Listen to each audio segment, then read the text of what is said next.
is different across the ages, especially from newborn through infancy to toddlerhood.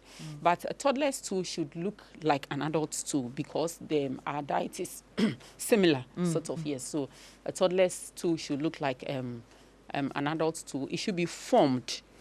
It shouldn't be watery or loose. Okay. And when we say loose stool, it means like it's watery, or when you, I had a lecturer who used to say it takes the shape of the container. Okay. Yeah. So it should be formed.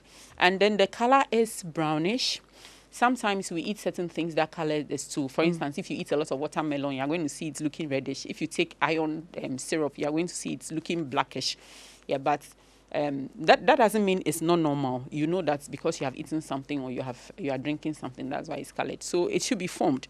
There should be no blood in it. Whenever there's blood in it, there's a problem.